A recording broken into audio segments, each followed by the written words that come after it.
Chapter 16, Louisiana. The people were in awe as they set their sights on beautiful Louisiana. The air was refreshing, and the water was delicious, but with great beauty came great danger. Otters, deer, minks, muskrats, raccoons, possums, rabbits, squirrels, nutrias, turtles, alligators, woodcocks, skunks, foxes, beavers, civet cats, armadillos, coyotes, bobcats were just a few animals they saw. However, the mosquitoes, oh those nasty mosquitoes, they hated with a passion. Jayla and many in her battalion were amazed and happy to see the new creatures they had only seen in pictures. The different types of snakes and the black bears were her favorites.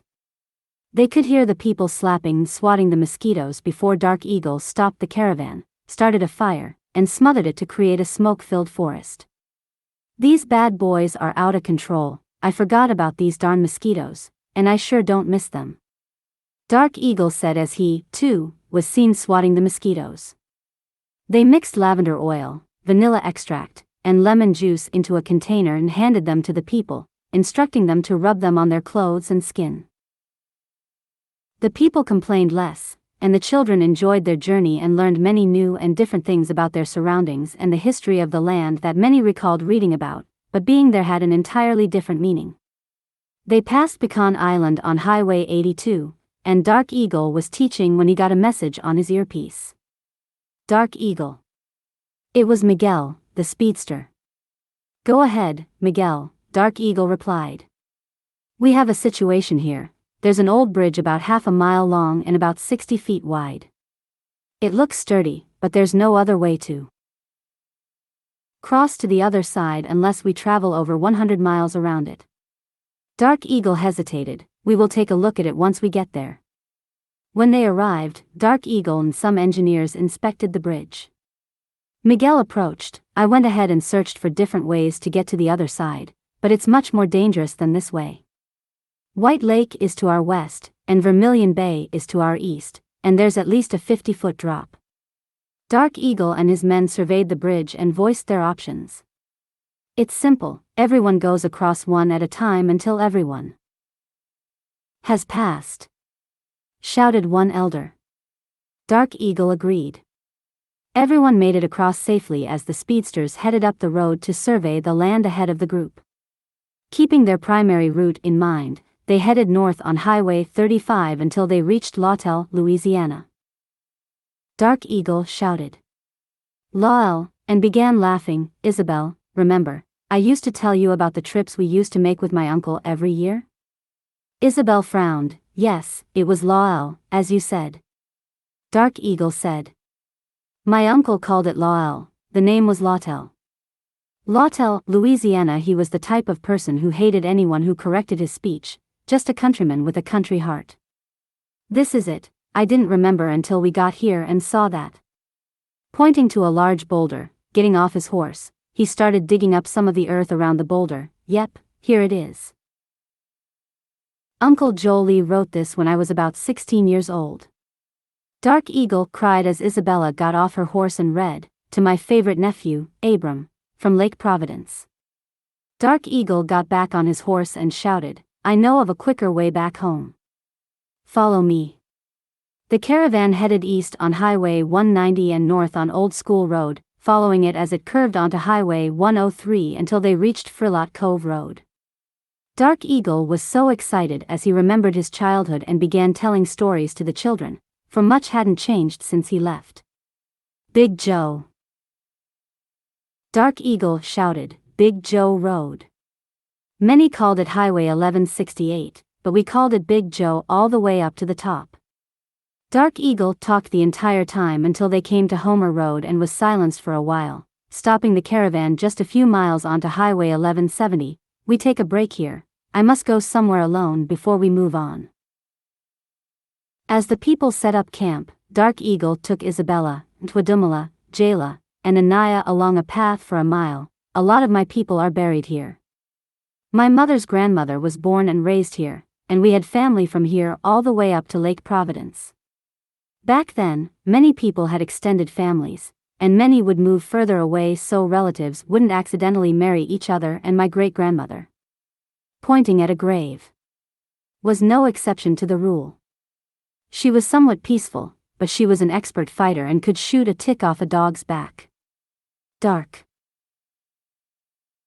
Eagle smiled as he pointed to a few of the graves.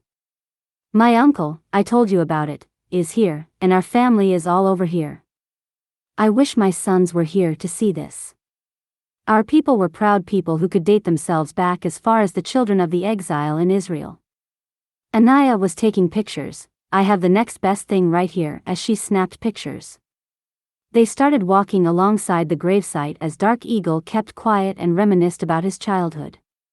I'm glad I came home, Dark Eagle said. Isabella smiled, me too. You needed this walk down memory lane.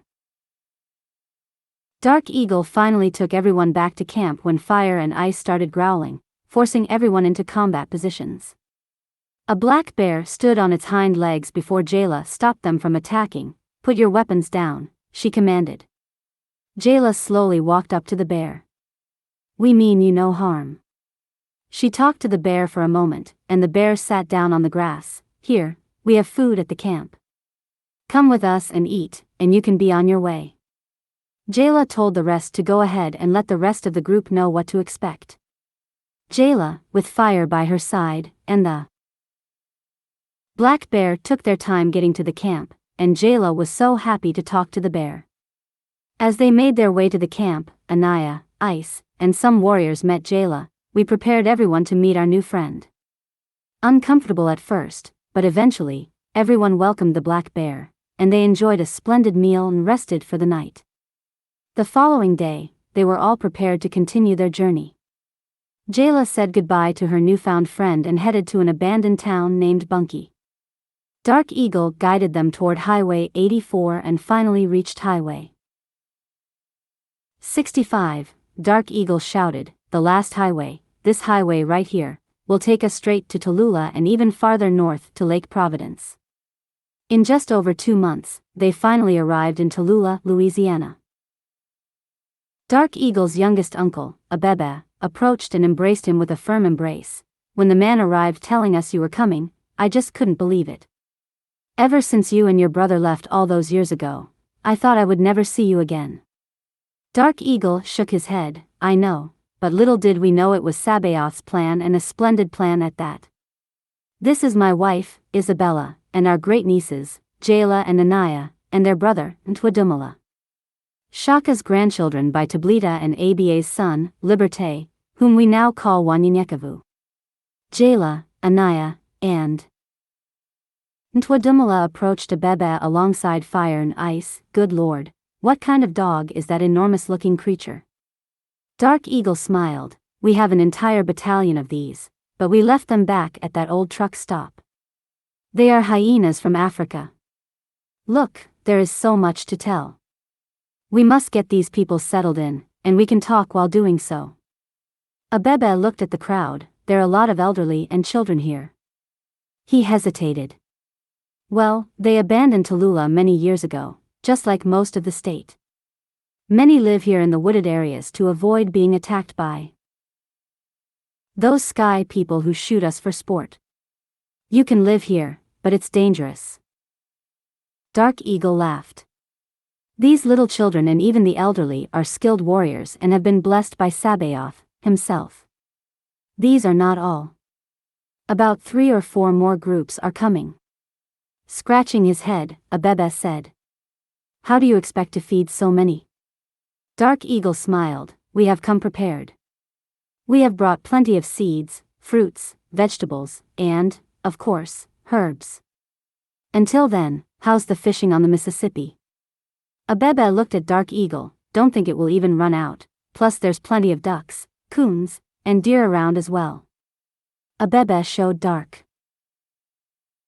Eagle around town while Jayla, Anaya, and Ntwadumala got on their horses along with Fire and Ice, walking by their side, and headed toward Lake Providence to meet their grandparents. They saw no one until they came to Wilman. Ntwadumala whispered, men are hiding in the trees, following us. Anaya said, I see, but they are curious, not dangerous. The men followed until Anaya shouted, "Hello." The man ran off. "What's wrong with them?" Ntwadumala asked. Jayla shrugged her shoulders. "You tell me." They continued north for half a mile, and Fire and Ice growled and stood in front of Jayla and Anaya's horses. "Who are you, and what do you want?" They heard a voice, but saw no one. "How is it that a man of Sabaoth hides in the darkness?" "Face me, or be on your way," shouted Anaya. Ntwadumala grabbed 2 stars from his pouch and twirled them between his fingers as 2 men came forward. "We don't want any trouble. We are not used to seeing magnificent beasts like that, and your clothing looks like ours, but it has a unique look." Jayla said, "As your people, we should share the same customs and traditions, but we are from Arizona. Sabaoth has sent us here to see our grandparents and bring his people peace, for I have seen you'll hide in the brush since we left Tallulah. Sabaoth has not given us fear, but has given us peace. I am Jayla, and this is my brother and sister, Anaya and Ntwadumala. We are from the Tablita clan, come to see our grandparents, Tablita and Aba."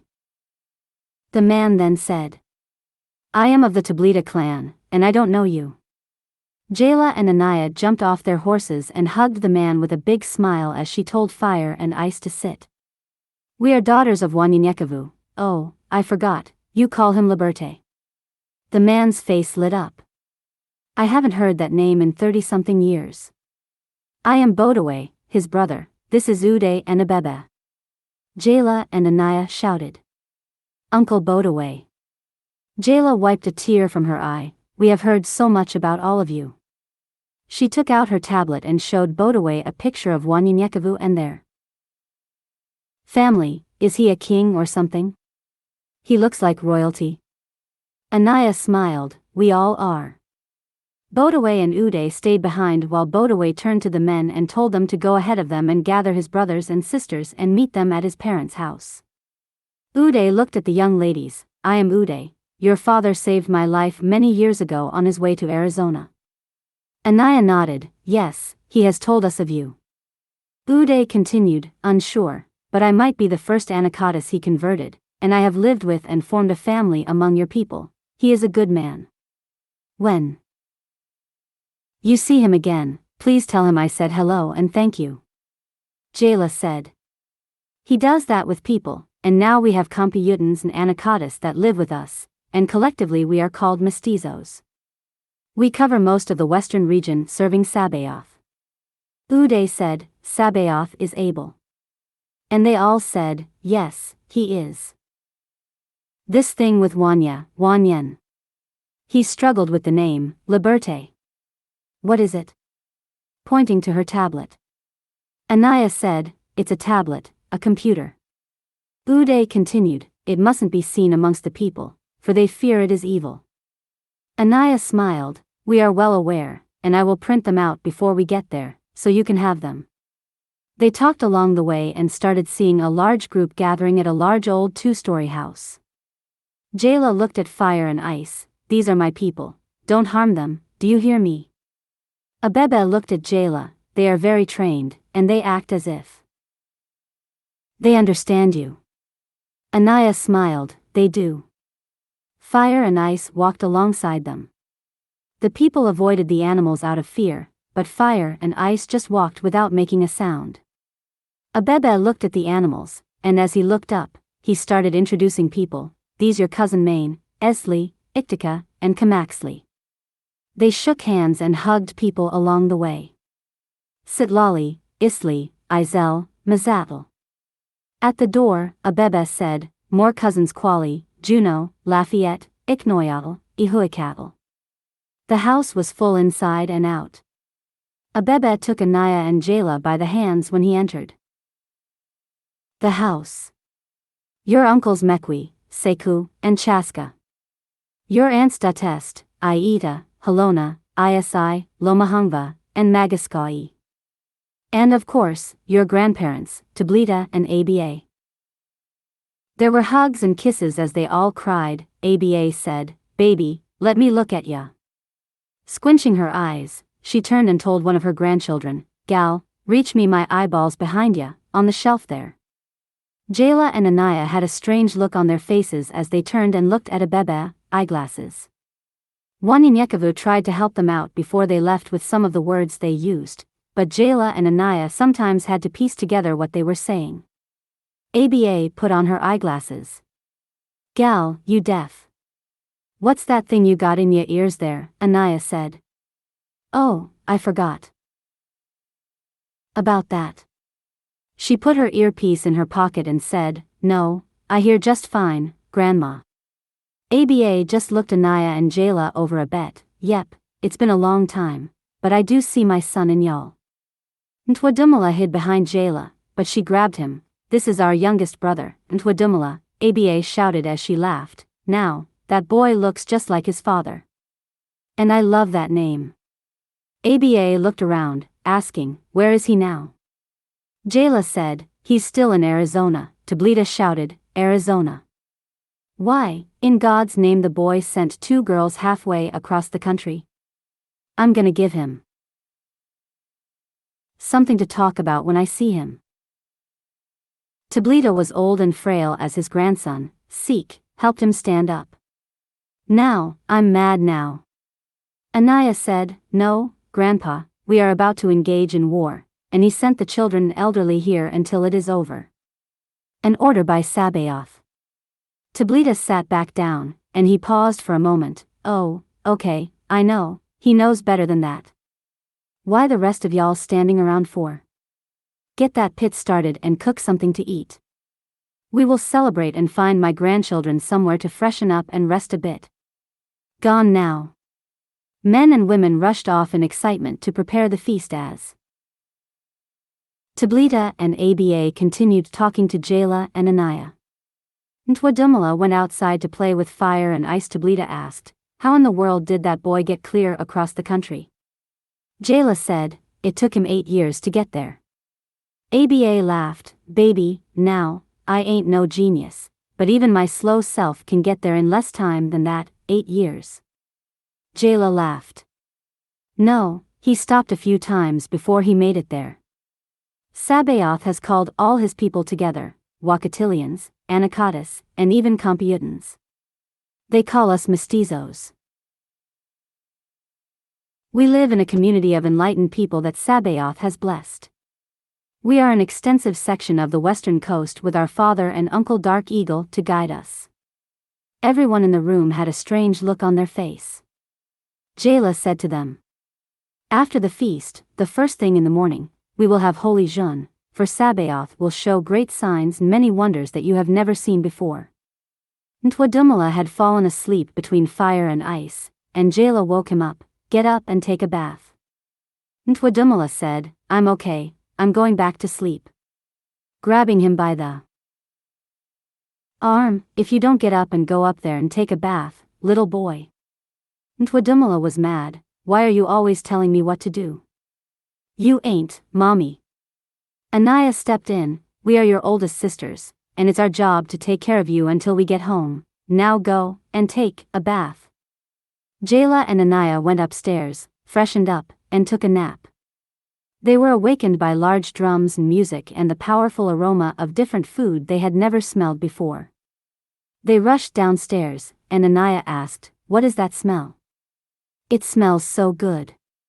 Aba smiled, "That's an underground pit with a whole hog smothered in all types of seasonings. Got some fried cabbage, buttermilk, crackling cornbread, candied yams, corn, just the works baby, just the works. Now, let me get back in the kitchen, and dem strange looking dogs of y'all just sitting on the gharry, looking stranger than ever." Fire and Ice stood up as they walked outside and followed Jayla and Anaya everywhere. About an hour later, Dark Eagle and his wife rode up on his horse. The people pointed to Jayla and Anaya as they all met and walked into the house. "It's been a long time since I've been here, but some people pointed me to your location. I was trying to raise you on your earpiece, but I realized that they are not used to technology, so I came on my way. Your battalion's await at that truck stop, but they have plenty of food to eat and rest comfortably." Jayla looked at her grandparents. "I'll be back." In a few. ABA looked at Dark Eagle as Jayla walked outside and grabbed her earpiece. Whose child you be? Dark Eagle smiled. My mother is Tamika, and my father is Jacob. They have been gone for a long time now. ABA paused for a moment as she thought about Dark Eagle's words and then said, Oh, I know y'all you. You're Abraham and your brother Shaka. Anaya interrupted, Our grandfather is Shaka. ABA continued, Abraham is your great-uncle, okay. I remember when you and your brother were fighting over. What was that gal's name? Dark Eagle smiled again in embarrassment. Isabel smiled, Emily. Dark Eagle trying to change the subject, Oh, I'm sorry, this is my wife Isabel and... ABA interrupted him, Emily. Yep, that was it, and you know that gal got 25 kids by 6 different men? Tablita, shaking his head, ABA, now you oughta quit that. That gal had 15 kids by 5 men.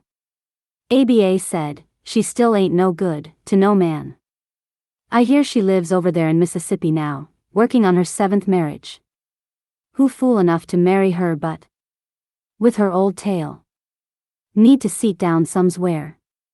Tablita looked at Dark Eagle, pay her no mind. Have a seat. Dark Eagle looked at Jayla as she returned, We should be on our way back pretty soon, Jayla said, Yes. We will have Holy Jun tomorrow and be on our way by noon, I just told our battalions. Tablita said in surprise, You girls have a battalion? Of your own? They said together, Yes, sir. Tablita was in tears. Sabaoth has blessed my boy and my grandchildren.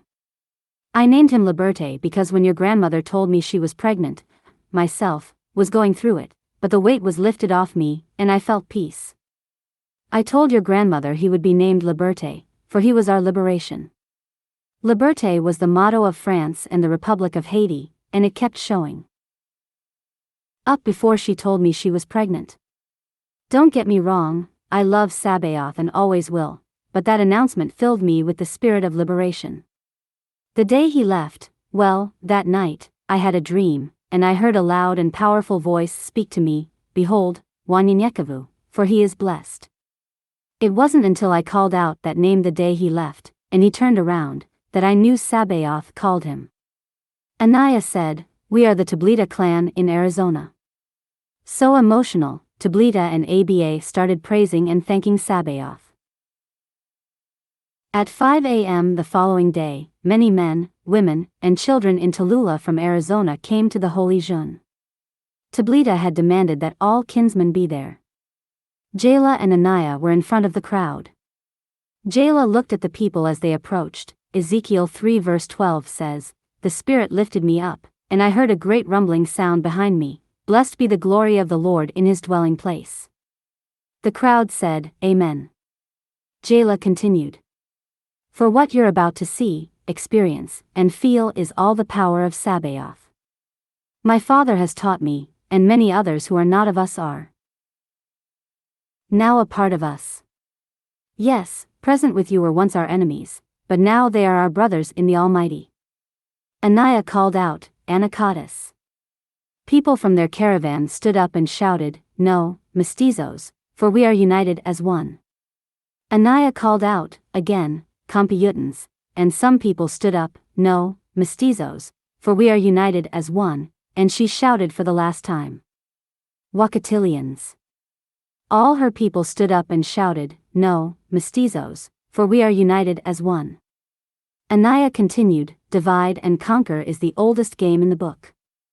Now they call all of us who live in peace, mestizos. She shouted, Mestizos. The crowd stood up and started praising Sabaoth, and the Holy Jun began. Some read the Torah, some listened to songs, but all praised Sabaoth. Unaware of the time, for it was 10 a.m., many started speaking other languages and showing signs of enlightenment. Some began to be afraid, and others began praising harder as the crowd from Arizona began to help those that had been enlightened. The children from Arizona started speaking to the people, showed their gifts, and assisted the newly blessed. Jayla shouted for the people to listen, saying, on the days of Pentecost, they were all together in one place. Suddenly a sound like the blowing of a violent wind came from heaven and filled the whole house where they were sitting. They saw what seemed to be tongues of fire that separated and came to rest on each of them. All of them were filled with the Holy Spirit and began to speak in other tongues as the Spirit enabled them, also spoken by the prophet Joel, "I will pour out my Spirit on all people. Your sons and daughters will prophesy, your young men will see visions, even on my servants, both men and women, I will pour out my Spirit in those days. And they will prophesy. I will show wonders in the heavens above and signs on the earth below, blood and fire and billows of smoke. The sun will be turned to darkness and the moon to blood before the coming of the great and glorious day of the Lord. And everyone who calls on the name of the Lord will be saved." This has happened to us today. Listen to the children and people who will be left here and learn the art of Sabaoth and the gifts. These little children, along with Dark Eagle and, of course, our elders. She looked toward Dark Eagle and smiled. "We have a war brewing in our neck of the woods and must be there with our father." Tablita was excited and still praising Sabaoth, but he grabbed Aba, and they grabbed a few bags of food and walked Jayla and Anaiah to their horse. Tablita said, "Sabaoth has made me proud, and tell my son how proud I am of him as well. It's been a long time since Sabaoth took him away from me, but Sabaoth's plans are better than mine." Hugging the girls together, Aba said, "Uoniha ki huka nawakatanka," and Jayla and Anaiah shook their heads in agreement. "Yes, we know, honor the ancestors and God the Creator." Together Tablita and Aba hugged them and went off praising Sabaoth together. They rode their horses about half a mile up the road before seeing their men waiting for them on Sky Craft. Anaiah looked at Jayla and smiled, "Let's go home." The people who stayed behind took 2 weeks renovating some old hotels and an old community college and started placing individuals with families. Dark Eagle's battalion was also left to protect and fortify the area until the next group arrived. Collecting all the hovercrafts and sky crafts, they rode to where the second caravan instructed them to exchange sky crafts, and returned home. Just miles away from home, Jayla and Anaiah opened a secure line. "Liberte, come in," Wanyanyekavu said. "Okay, y'all got jokes, I see, was all well?"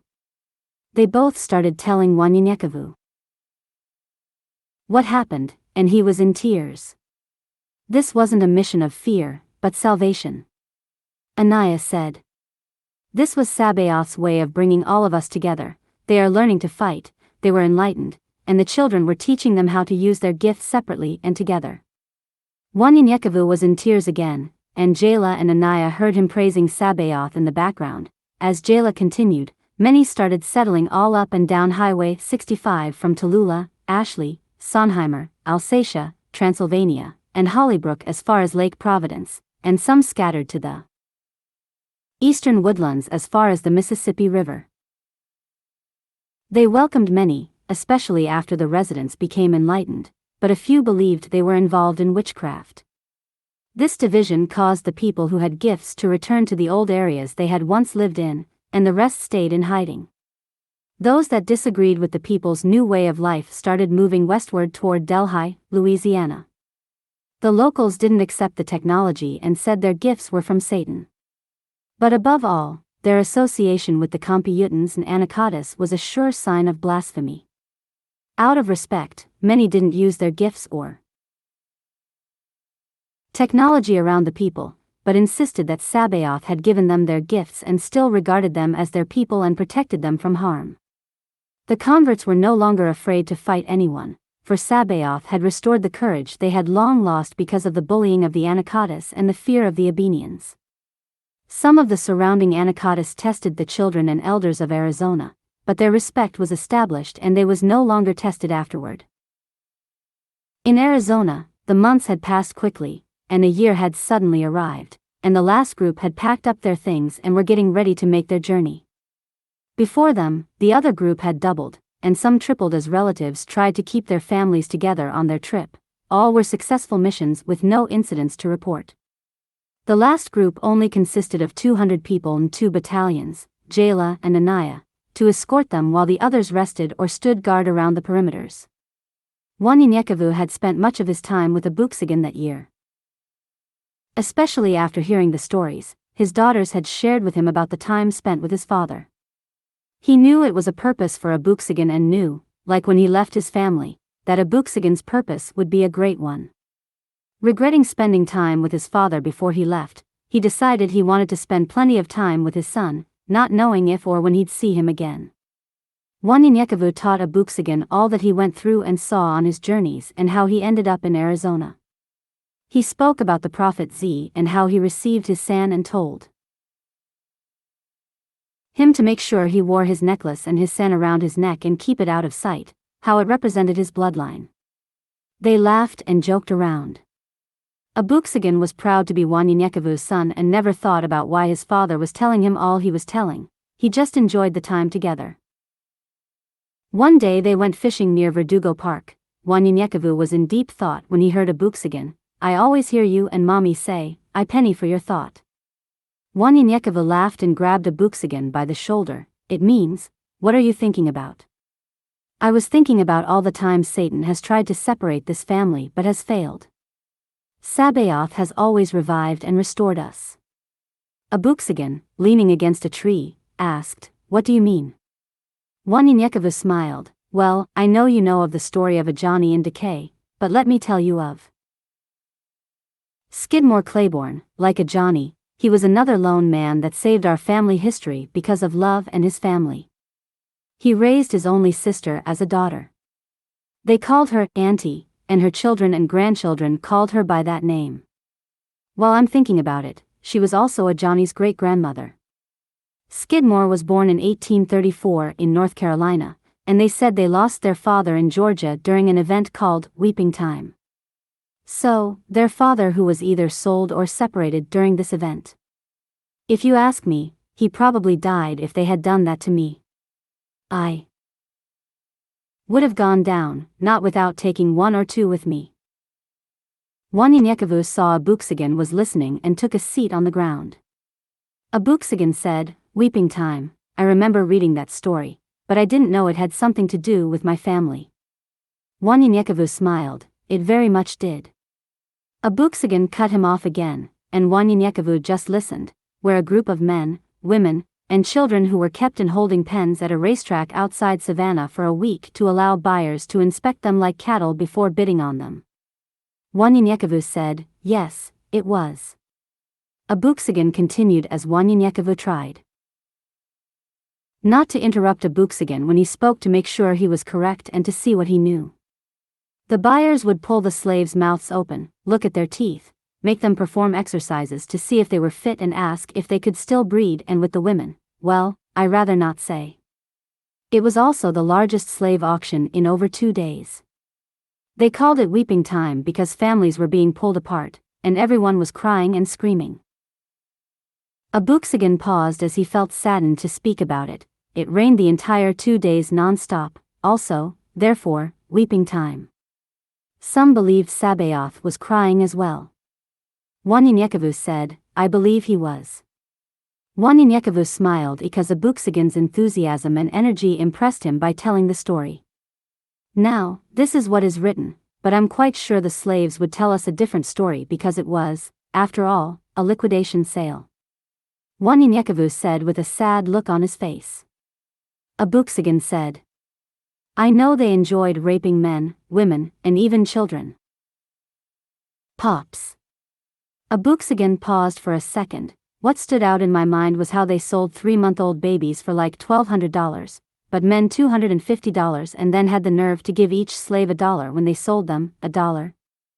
Abooksigun sat there in silence for a second before Wanyinyekevu spoke. Anyways, as I was saying about Mr. Skidmore Claiborne. I'm unsure how they ended up in Georgia from North Carolina, but your guess is as good as mine.